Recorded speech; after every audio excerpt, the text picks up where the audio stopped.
Welcome back. This is episode 304 of the Home Recording Show. I am Jon Tidey. And I am Ryan Canestro. So we're already laughing. Yeah, because on my screen, you're just like a distorted potato. This is how I appear in life. This is, Okay. I've come to terms with it. This is who I am. And we want to thank you guys for hitting that Buy Me a Coffee link. That's a great way to help out the show. And if you do that, you get your name at the end of the show. And there's also a list in the show notes of each episode of all the donators or supporters for the show. So if you want to be a little part of the show, I think that's a great way. Starts at $5. Our plan for today is to react to some of our older episodes because it's been 14 years. I don't know. What is that? What's the math on that? And what's the date of that first show? June 17th, 2008. Wow. So we're going back to 2008. We're going to play back us, and we're going to see how we feel about it today. Hurts to even do this. So, so the description of this episode says, "This is our very first show. We thank you for coming to check it out. This week, Jon talks about phase issues using multiple mics. Des talks about the benefits of using parallel EQ to remove unwanted frequencies, and Ryan discusses compression at the tracking stage. We hope that you enjoy the show, and please give us your feedback." So, seems legitimate so far. yeah, as we mentioned in episode 301, when we started out, there were three of us doing the show. We had Des for the first two episodes, but Ryan and I for all the other ones, except for one or two that I missed, maybe one that Ryan missed. And we also had Jesse Zoller. I don't remember what episodes he was in and wasn't in, but he was there for quite a few. Yeah, he probably did 100. Yeah, or close to. Yeah. Oh, and side note, I did meet Jesse in person. Right. Yeah. That was at a NAMM show, right? Yeah, in San Francisco, where he lived. Cool. All right. So here we go. This is June 23rd, 2008, and this is Home Recording Show episode number 1. Cringe. You're listening to the Home Recording Show. Check us out at www.homerecordingshow.com. I'm Des McKinney of HomeTrack.com. I'm Jon Tidey of AudioGeekScene.com. And I'm Ryan Canestro of Adventures in Sound at RyanCanestro.com. We've got a great show. Oh, I forgot the name of the blog. Here's Jon. Whenever we use two or more microphones. All right, pausing. So I don't remember doing that intro ever. I don't even remember the name of the blog I used to have. This is weird to listen back to because clearly that's me, but to me it doesn't sound like me. Yeah. And part of that is no experience doing a podcast. I never talked to anyone. I hated talking on the phone. Even I bet that was the Audio Technica 2020 I was using there. I'm surprised you ever said yes to me to do this. I don't know. Good things usually happen when you say yes. And you come outside your comfort zone. Yeah, it's a good skill to have. Yeah. I'm still not great at this. I still get embarrassed to talk on camera and stuff, but like, I don't know, just it's so different. I was always great with the audio. I hate the video. Let's listen to this segment. I don't know how long this is. I don't know. Barely remember making it. This is the one with this where I have a mic on a skateboard, I think. Wow. On a single sound source, we need to be aware of phase cancellation and comb filtering. Due to the time delay of the sound waves hitting the microphone elements at different times, partial phase cancellation will occur. When the signals from the microphones are combined, you may find that the result is a thin... I gotta stop. I can't Partial do wind it. pop. It's so noisy. Yeah. And it's clicky, and I'm way too close to the mic. And what the hell? P-pop. It's not great quality. But we were only doing an audio recording blog. Yeah. So when this was 2008. So I was out of school for a year at this point. thin, boxy, or hollow sound. This is called comb filtering. Due to the complex waveforms being combined, some frequencies will be in phase and some will be out of phase. Here's an example. I have a guitar combo amp mic'd with a 57 style dynamic mic positioned right up against the grill cloth.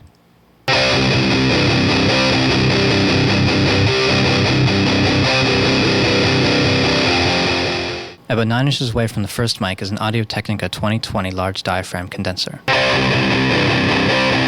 No, the 2020. And yeah, I made a mistake there. It's not a large diaphragm condenser. It's a electret condenser in a plastic disc to make it look like a large diaphragm condenser. I'm so glad Us Now couldn't comment back then on Us Then. We would be the trolls. A second 2020 mic is on the back of the amp, about 6 inches away, pointing at the center of the speaker.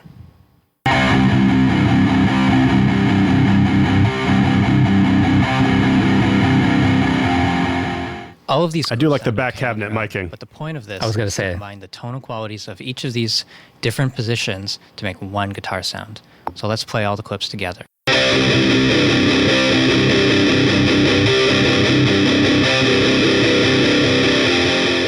That's no good. It's thin, it's boxy, it's hollow. That's not what I'm looking for at all. So what am I going to do? I concur.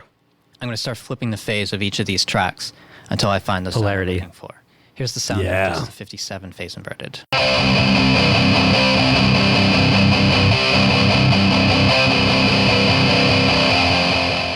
Here it is with the 2020 in the front inverted. So that's a little unclear. All three mics were playing, but one of them was polarity inverted, not the one mic soloed polarity inverted. That would make no difference in sound.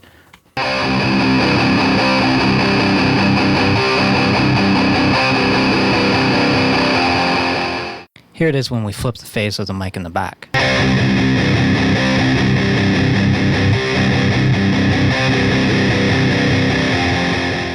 That's pretty much the sound I'm after. Just a little bit of EQ and I'll be done. To emphasize the sound of comb filtering, I'm going to move one of the mics further away while I play.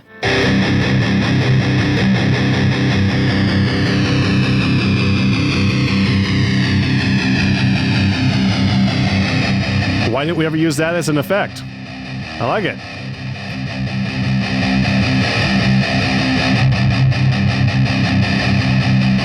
Okay. It's still going. It's still going, yeah. And still. I was playing with one hand and then moving the mic with the other hand. Oh, I can tell. Minimize the effects of phase cancellation by getting the microphone capsules It's a nice palm mute, though. as together as possible, or further away so it's one close mic and one ambient. So one mic. thing I can do on With guitar. only one mic on a guitar cabinet, phase cancellation can still be an issue. It can be caused by reflections from the floor or from a nearby wall bouncing back and into the mic. In that situation, what you can do is move the amp further away from the wall, tilt it up so it's not parallel to the floor, and put down Still great under information. the mics and under the amp. And my favorite's definitely the one where you move the mic back and forth. That's a great effect to use for like the opening of a tune. I like that as an effect, and it definitely Yeah, you shows the just need example. someone else playing. You Now, what mic was I using? It was SM7 the whole time, wasn't it? While you're playing. Or was so. I on a PR40? Might be a little You were I on think the I PR40, I think. I did. Those were too bright.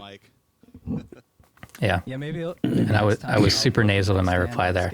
So should we move on from Yeah. here? It's like this, yeah. I don't want to discuss us discussing it, but yeah, there's the editing on that was not great. There's lots of gaps that I could hear. But no one ever commented on that, I don't think. So I don't think anyone ever heard it. I don't know. We had 9 comments on that episode. Okay. I was wondering, like, what were the stats like in the first couple episodes at that time? Like, I know we can look back at it now, maybe, but it would be interesting to see how many people were listening when episode I think 1 it dropped. took like 10 or 20 episodes for us to start getting regular downloads. And that's based on vague recollections. Let's do episode 5. Okay.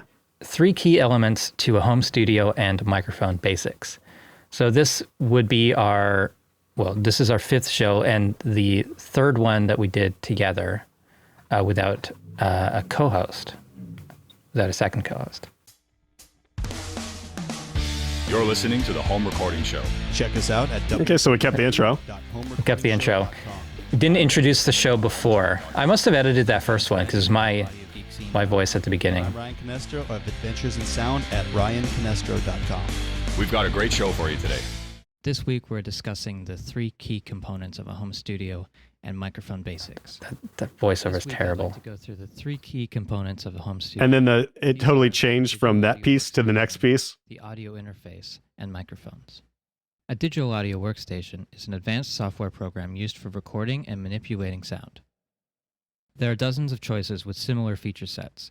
Which one is best is constantly debated on. I wish I had self-awareness to know that this sounded really terrible. Is there like a weird gate on it right now, too?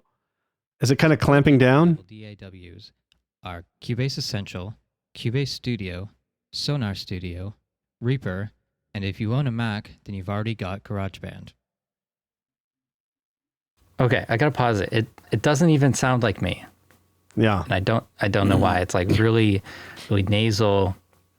Well, your voice evolved over time, having just done it. And yeah, I think as you got more comfortable, you found your voice. It's much easier now for me to just speak freely, but it's still just as hard to come up with answers sometimes about this technical stuff. Yeah. Well, but like when we first started doing it, it's like, did we have to be like the announcer guy? Like, hey, what's going on, everybody? All right, Sunday, let's do it. It's like that weird, like a put on thing that you hear in broadcast TV. And maybe we were trying to match energy or do something, but it takes a while to become authentic doing this kind of thing. Yeah. And so this was July 29th, 2008, and there's no comments on this. So I don't know. Usually that's a bad sign if there's no comments on the show. The heart of the recording studio is the audio interface. Oh, we talked about this in the last episode. From the microphone Yeah. to the computer and out your speakers. While computers come with sound cards built in, it's best to get an audio interface made for recording, as it will have the connection. This is funny to hear this, having just done the other show. Also our microphone inputs. Yeah.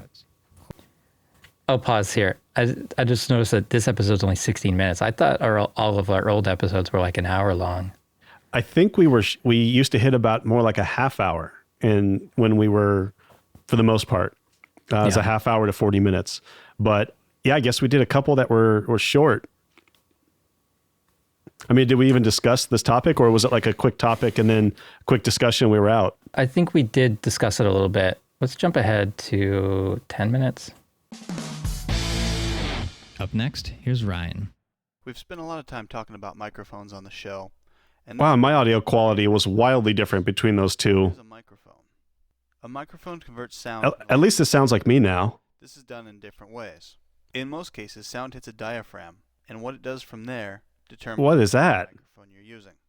The most common type of microphone Tin is can dynamic. microphone? A dynamic microphone is an electromagnetic induction, also known as Oh, this is bad. mic. It employs the same principles as a loudspeaker. And the segment sounds horrible, but then when we were just talking, it sounded normal.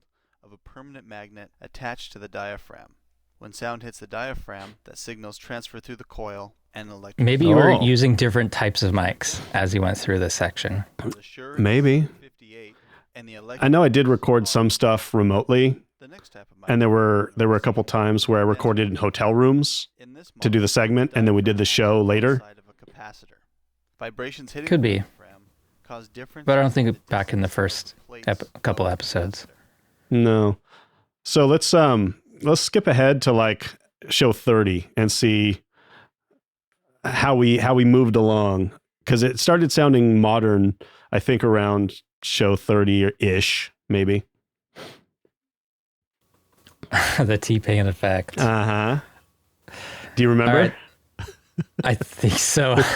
I remember laughing at it, but I don't remember anything you said. I remember like you cringed so hard because I think I surprised you at the top of the episode. Right. Okay, so this one, the T-Pain effect and condenser mic fallacies. This week, Ryan shows us how to get the T-Pain effect with autotune. John takes a look at Recording Engineer's Handbook with some condenser mic fallacies. Brace yourself, we get a bit silly on this one. I love that you put the disclaimer in there. Welcome to the home. Oh, new voiceover. I'm John Tidey of AudioGeekZine.com. And I'm Ryan Canestro at ryancanestro.com. Different website. Check out our website at homerecordingshow.com. This week on the show, Ryan talks about sounding like T-Pain. Sounding like T-Pain! And I talk about condenser mic fallacies. Yeah, my boy said condenser mic fallacy. Also, sitting in with us again is Jesse Zoe. Oh, Jesse already. Oh yeah, and it's episode 30. Welcome to show 30. 9 months ago, when Ryan and I met, we gave birth. 9 months later, show number 30. Show number 30, everybody. This is our baby. It's so creepy. That's so creepy. All the regulars are going to love it, I think. Hopefully. Did you see that Beavis and Butthead where they're in the vet's office and the guy's... Oh, tangents. He said, would you pet my poopy? No, I haven't seen that one. That's just one of those things that'll stay with you. Yep. Yeah, I think Chickenator and Slough and Big Al, they're going to like that one. I see you sound like you now. Creep Fest. A little bit. Yes, 9 months ago, John and I got together and had a little baby Still going. show. Well, not really. I mean, Yeah, so you definitely sound like yourself. I sound weird. I sound like I'm panned to the left for some reason. technically last I night think because it when comes Jesse out was doing editing, he would, or there was a time where we were panned a little Morning bit. Yesterday. Yeah. I mean, technically, we're recording it on a Monday night, but you're listening to it on I don't know why. Tuesday afternoon, possibly. But I definitely have a lot of background noise, and it's just Possibly on gated the out. train. I guess our RX Possibly- denoiser It wasn't also depends what something we time had zone at that you're in. time. I don't think 'Cause You so. can listen to this tomorrow or I yesterday. definitely run that on Possibly, everything You're not wearing any. But yeah, these days. Yeah. Possibly. We're not wearing any clothes right now. Possibly we'll still have listeners after the show. Just jumping ahead to the segment. Yeah. Uh-huh. Yeah. I know that I've been seeing it pop up a lot lately. What is it? The Today, secret it's sauce. commonly known as the T-Pain effect. I guess it'd be used a lot less often if it was still known as the Cher effect. Cher first used this effect on the song Believe, recorded in 1998. At the time, the producers claimed it was a vocoder, so no one would be able to figure out exactly how they did it. This effect is achieved by using Auto-Tune or any of the other pitch correction softwares in a way that was not originally intended by the software designers. Essentially, it's using a pitch correction tool as an effect. I'll just pause it. Yep. If anyone's interested in that episode, we can Yeah. go back to that one. But yeah, this sounds much more like how I remember the show. Mm-hmm. But yeah, it's still a little bit weird. Yeah. It is so long ago. That's April 2009. Yeah. And I remember doing my segments, there was always kind of a announcery cadence to them. So, Yeah. and then when we would discuss it, it was just kind of, we'd break off into normal conversation. But I don't know. I don't know why I was doing that, but I guess it was kind of, that's how segments are made. This is what it sounds like. This is how announcer people talk. I think there was some of that going on still. Do you remember if you were always writing it down first? I usually would make notes and then I would track it, but then I would start and stop a lot. So that's probably part of it too.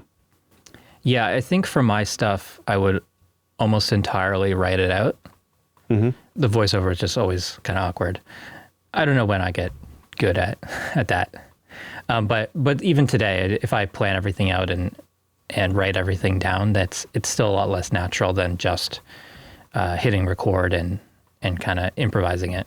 And I do mostly improvise my stuff. I just run through everything a couple times before I start. Well, that's what I like about what we're trying now. It's more of a natural, free-flowing, just us talking. It's not as structured. It's not going to come off as instructional. But leave your comments if you like the more of a segment type thing, or you would like more of the free flow type thing that we're doing now. Maybe we could do bits and pieces of both. Yeah, we're definitely not able to deep dive into any particular topic with a lot of research anymore. Even then, we never really spent more than a day, an hour or two on our segments. Well, Often I it did a was couple deep dives where I would do long tests and, go into the laboratory for like a full day and then spend, half a day the next day chopping up clips and then making a segment out of it. I did a couple of those, but for the most part, it would be, 3 to 6 hours of prep and recording. Yeah. So side tangent, T-Pain actually turned out to be a pretty good singer without autotune. That's funny. And now he's on Twitch, and he's pretty popular channel on Twitch, and they just do music production, gaming, and stuff. So Interesting. yeah. I want to see episode 100. This one's called Using Speakers as Mics and Recording Drums at Greenhouse Studios. This week, Ryan talks about using different kinds of speakers as microphones, and John talks to Chris Holmes at Greenhouse Studios about recording drums at a professional studio. I remember that segment. That was a good one. Yeah, I think it was a good one. We got 25 great comments examples. on this. long comments. So that's cool. Yeah, let's hear it. Welcome to the Home Recording Show. Didn't we change the theme at some point? We did. I'm Jesse Zoller of theiceshop.net. And I'm Ryan Canestro at Oh, there's Jesse. roadrecords.com. If you have any Website I feel change. comments for the show, please email us at Ryan. Third website change for you. This week, Ryan. That's why I just go without now. And Jon interviews Chris Holmes at Greenhouse Studios about recording drums. Welcome to show 100. We made it, gentlemen. Woohoo! And for our 100, I remember looking up here, sound we'd like to effects. ask everybody to take a quick second, head over to iTunes, and write a little review for us, so more people can hear about us. I think we only have like 5 reviews in there, so if everybody just runs over there right now, just pause the show, go in there, tell everyone. We ended up getting a bunch. Everybody did. Back and listen to the rest. We'd appreciate it. Yeah. Also, we have a donation button on our page. So if you guys want to head on over there and give us a donation. I don't even remember us doing call to action ever We've all got like this. A little bit. Let's jump ahead a little bit here.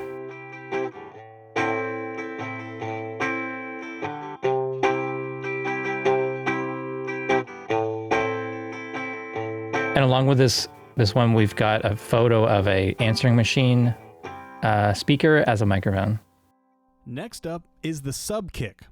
First, we'll start on the kick drum. Here is the D6 inside the kick drum.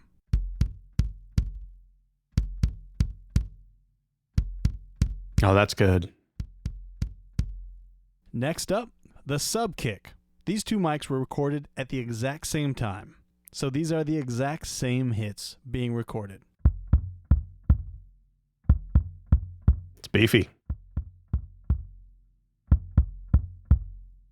The next obvious choice is to hear both of those microphones together. I lined them up in time and inverted the D6 to make sure that they both lined up in phase. Here's what that sounds like. Yeah, add some heft.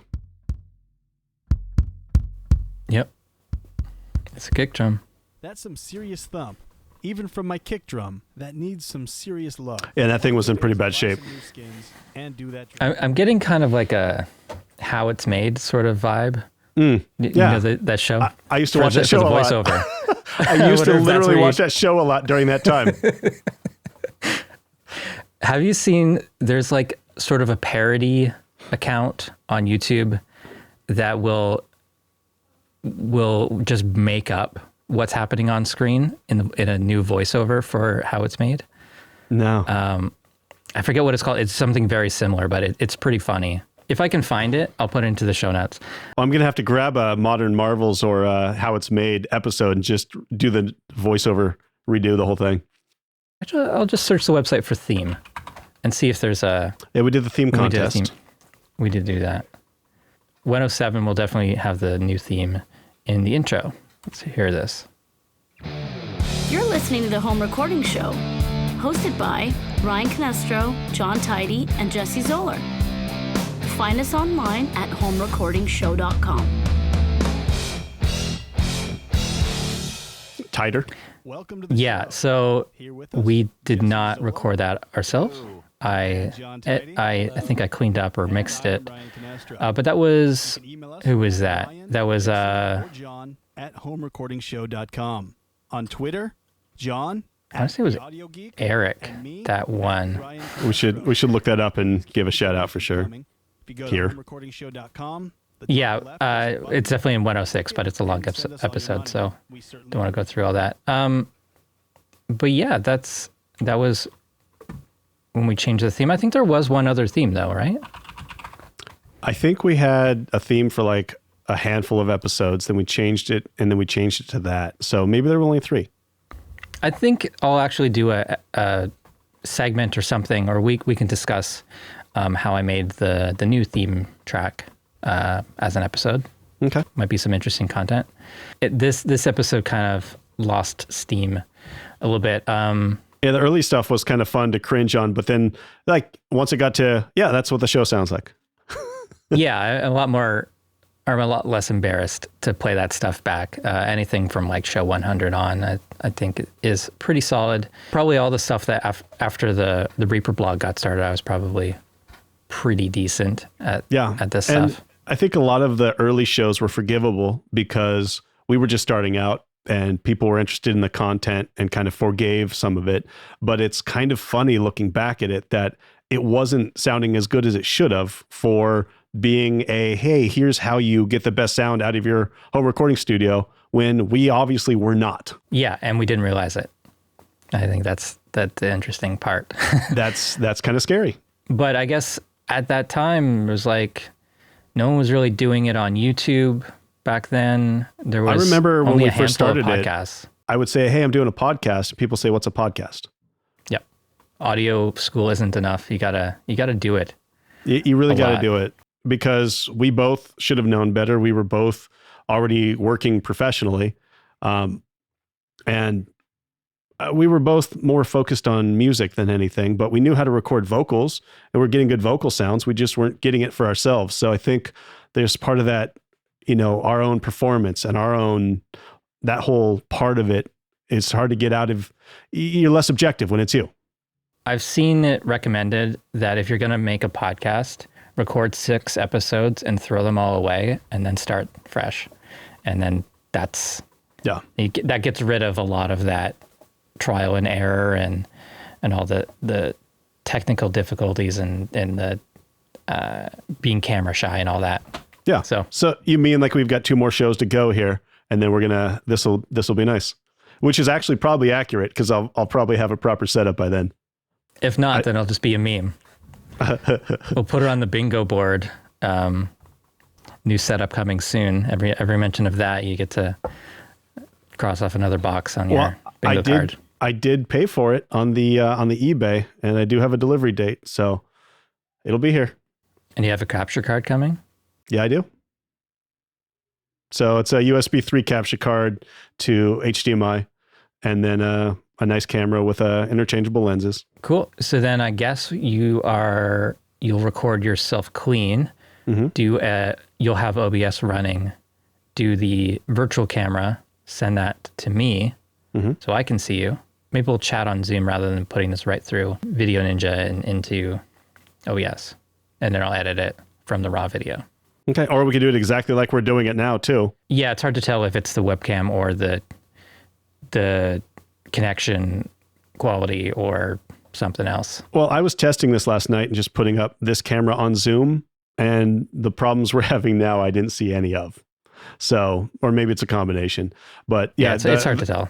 The colors changing, that didn't happen in over an hour of testing last night. It will get better.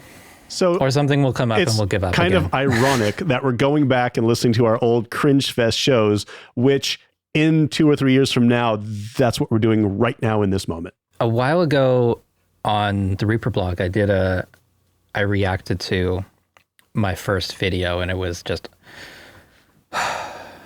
so embarrassing because like at that point I felt like I was pretty good at it. And the thing is, no one said anything at the time, like what the problems that were so glaringly obvious were and how to correct them. And no one gave me that help. And it wasn't until I spent like 2 years making videos like every week that I started to get comfortable with the stuff, and I could see the problems in the older footage. And that's people like us who are very technical, who are doing this professionally, still struggling to do it for ourselves.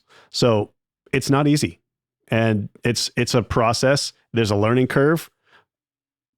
It is what it is, and we have to keep doing it. That's the only way you're going to get better at anything, is you keep doing it. Put yourself out there, keep doing it. Yeah, it's not going to be good at the beginning. And if that's what it takes for you to get started, you're like, it's not perfect. I'm not going to do it. You got to keep doing it. That's the only way you're going to get to where you're going. And this is also kind of showing the importance of having outside help with stuff. Like if you are recording yourself, maybe consider having it professionally mixed, because they can spot all these issues. Or if you mix, have someone master it for you, just having that outside look or outside perspective on it. And having someone else with a different level of experience and baseline quality level, that sort of stuff is really and helpful. being okay with taking something that you're very proud of and hand it off to somebody and say, what am I doing wrong? Like, don't just say, oh yeah, cool. Like, how would you make this better? What's obviously not going right here? Please be brutal. Tell me, I want to get better. Yeah. It's hard to find mentors these days, I think. So, Yeah. To truly trust someone's opinion. Mm-hmm. So that's it for episode 304, where we took a look back at old episodes, cringed a little bit, learned a bit, laughed a bit. And we'll see you guys in 2 more weeks. See you soon. Thank you, guys.